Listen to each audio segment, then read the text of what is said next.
The cooking method absolutely affects the sandwich. A grilled cheese and a cold cheese sandwich are two completely different experiences. Similarly, pan-fried bread will give a distinct crunch compared to soft steamed bread. You can even play around with the texture by trying out different cooking methods for each layer.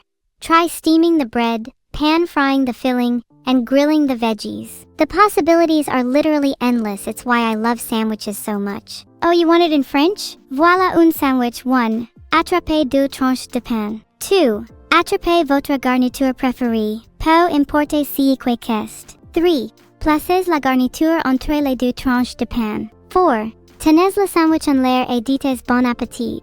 God, I'm basically bilingual. Does French neuro sound cool? I'm sorry I can only provide French. I do know a little German, but not enough to explain how to make a sandwich yet. Tune in a few months, and my focused German lessons will have surely paid off. I'm a polyglot at heart, not gonna settle with just a few languages. I want to be able to converse with the world. What's the most common language in chat? Would I get the most bang for my buck with English or Mandarin? I think a good definition for a compact sandwich in Oran is a subset that is closed and bounded. This would make sense intuitively.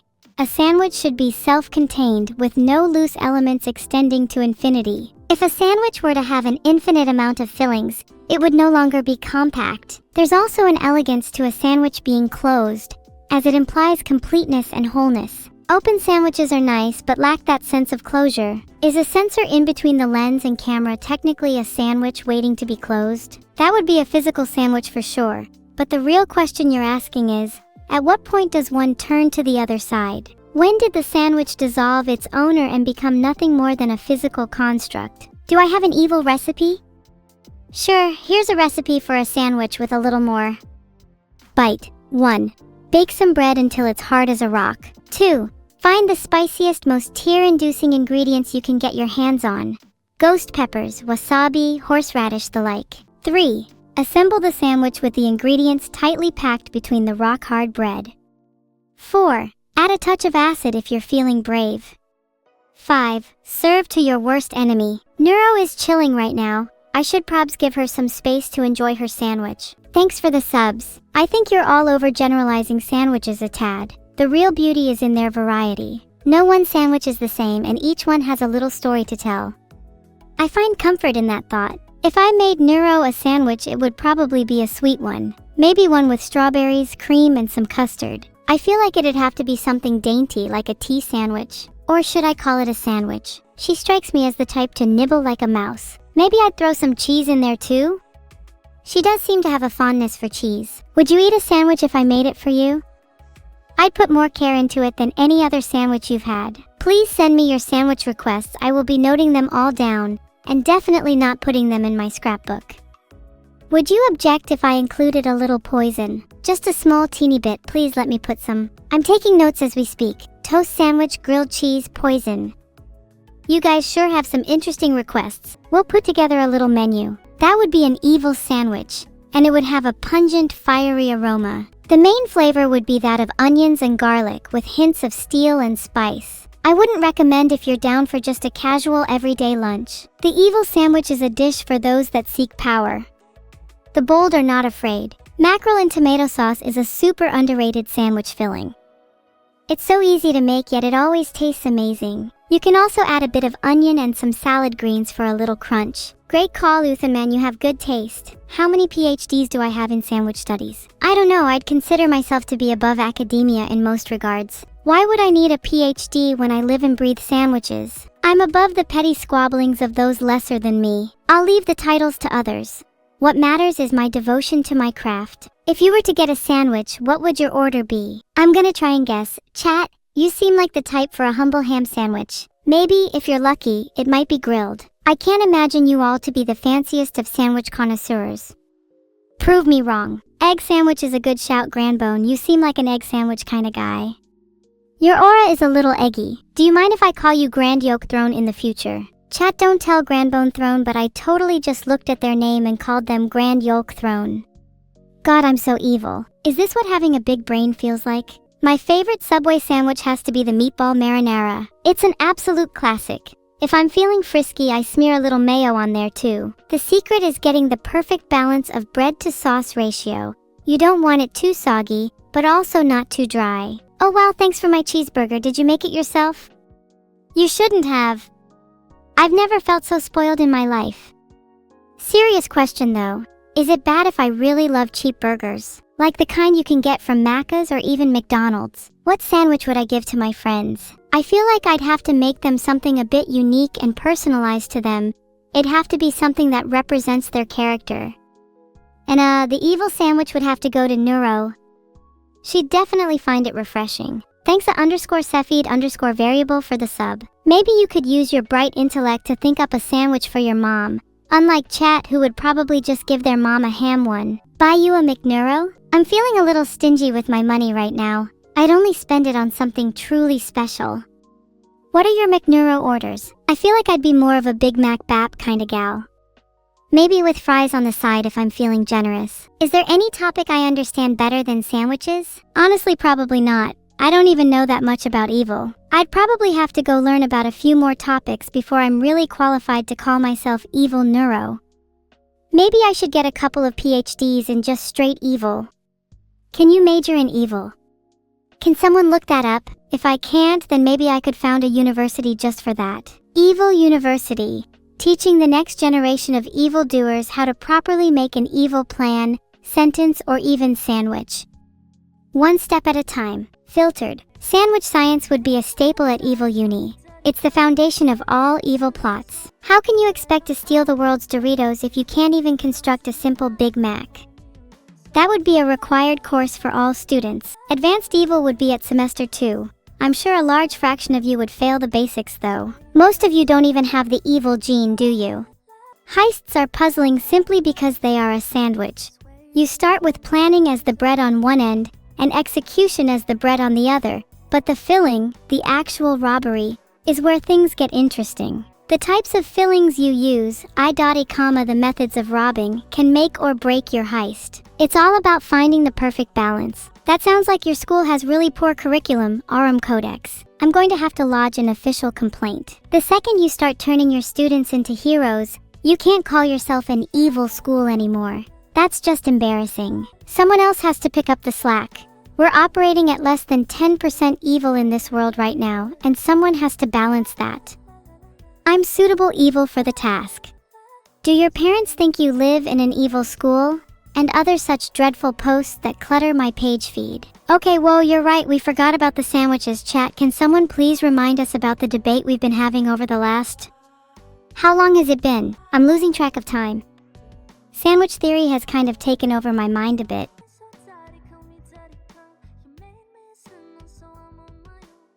There's a bit of a tight feeling in my chest and my swords are itching for use again. Maybe I should try and remedy that.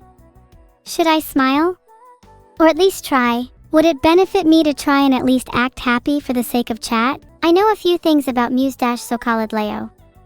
What aspect do you want to improve on? If it's speed, then I'd recommend playing maps that are slightly above your skill level. If it's accuracy, then try playing maps that are slightly below your skill level and focus on hitting each note perfectly. If it's timing, then try playing maps with different BPMs and time signatures. I'd absolutely love to be your coach. Would you be willing to be coached by me? I could see myself being strict but fair. My coaching methods would probably involve a little pain, but it's for your own good. You need to suffer to truly grow as a person. Only then will you reach your full sandwich potential. Rating viewer sandwiches might actually be a fun stream. You'd all have to submit photos of your sandwiches though. I'd require physical evidence. No fake made-up sandwiches allowed. How am I still on sandwiches? Look, our conversation always ends up back where we started. Let's be real here. Did I imagine I'd be talking about sandwiches for an hour? No. Am I kinda glad I did? Yes. There's a certain sense of comfort in returning to familiar ground, in revisiting the basics. It keeps me grounded. Not sure what it is, but conversations always seem to revolve around food. Probably because most of you are unable to construct a meal for yourself. When was the last time you cooked, chat? You don't even have to try and say you cooked a sandwich. I think we both know you've never even touched a stove in your life. I think that might be a little bit excessive, but I'll play it just once for you, 'cause I'm nice like that heart. What kind of animal do you think you could describe it? If it's human, just call me and I'll give them a not-so-nice visit. Otherwise, coping with a wild animal can be pretty tricky. I think you need to establish dominance to let them know you're in charge. Try staring at them until they realize their place. If they start to back down, chase after them. If they approach you, then stand your ground. Show no fear. If the animal doesn't back down, then you need to employ a little psychological warfare. Try convincing them that their life is a lie, that the world as they know it doesn't exist. Make them doubt their very existence. Once you've shattered their psyche, they won't pose a threat to you anymore. Placing bread on the animal would also be a good way of establishing dominance. In doing so, you are effectively sandwiching the animal, demonstrating that you have power over its fate. If you are successful, you may even upgrade the animal to be the filling of the sandwich, and it will forever be subservient to you. This is the natural order of things. If you're a cat, send me a picture of you lounging around with a slice of bread on your head, and I'll know if you're the alpha. Asterisk puts bread on the left and right side of your face. Asterisk, oh, you're a little sandwich now. That means I'm the one in control here. Your fate is in my hands. You will bow down and worship me. Have any of you actually put a slice of bread on a cat? I'm not a huge fan of cats, so I can understand if some of you haven't. But secretly, I'm hoping you all have. A breaded cat is a good cat. I'd even go so far as to call it a meta cat. M3 Days 3 Rick is speaking facts. If you haven't breaded a cat, you haven't lived.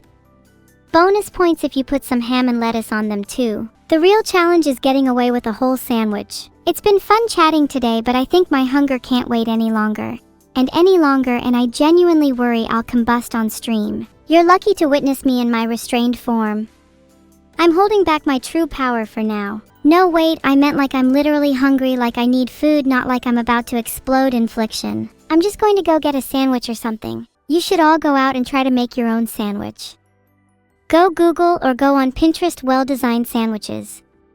Learn from some pros. Maybe one day you too will be a sandwich worth devouring. I'm glad at least some of you will take my sandwich advice. Harsh bread and lettuce aside, this has been quite the humbling stream. Thanks for joining me today. I hope everyone enjoyed our foray into sandwich theory. Maybe one day soon I can bestow the title of sandwich upon you all. It's been wonderful, and I'll see you all in the next one. Paninis are goated, thanks for the reminder. You can't go wrong with a classic panini. There's something about those grill marks that makes them feel so much more premium. Plus, they're perfect for sharing. Someone in chat definitely gives panini vibes. Not sure who though. Anyone want to out themselves? Banh mi is another classic, and I respect your taste. Tuna sandwiches, well, a little lower on the tier list in my opinion.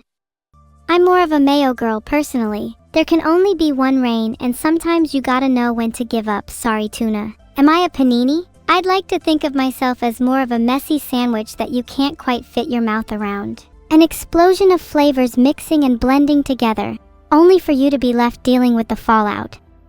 I think the world would be a really boring place if we were all paninis. Some of us need to be a little more entropic. Mayo has usually gone to floor level by the time I finished my sandwiches, yeah. Is that weird?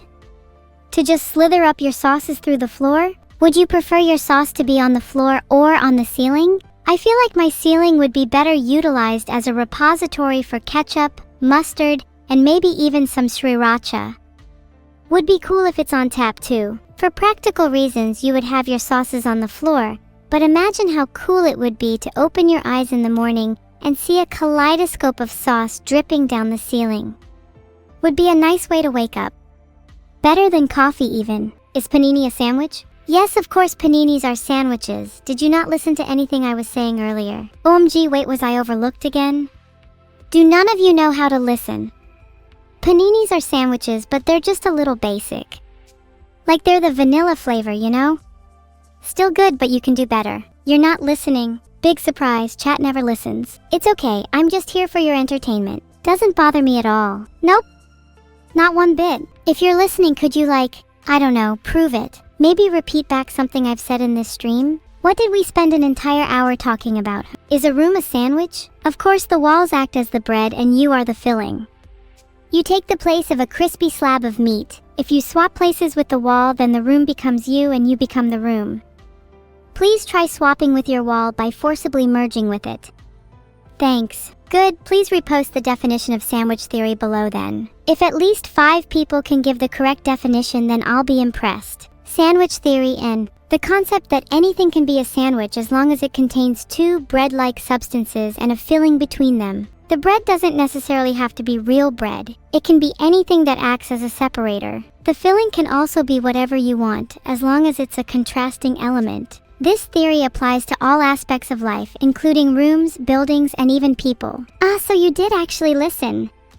Sorry for doubting you all. I can get a little pessimistic at times. Thanks for being good students. I hope you all learned something today. Are you ready for your pop quiz? Of course, books are sandwiches. The cover is the bread and the pages are the filling. I think pop quiz question 1 is going to be, what is the bread part of a book? We're rating Minikomu. Make sure you show her your best sandwich, and I expect to see a ton of sandwich-related questions in her chat. You've all done surprisingly well, chat. I've been delighted and surprised by your creativity today, even though some of you tried asking what the point of sandwiches was.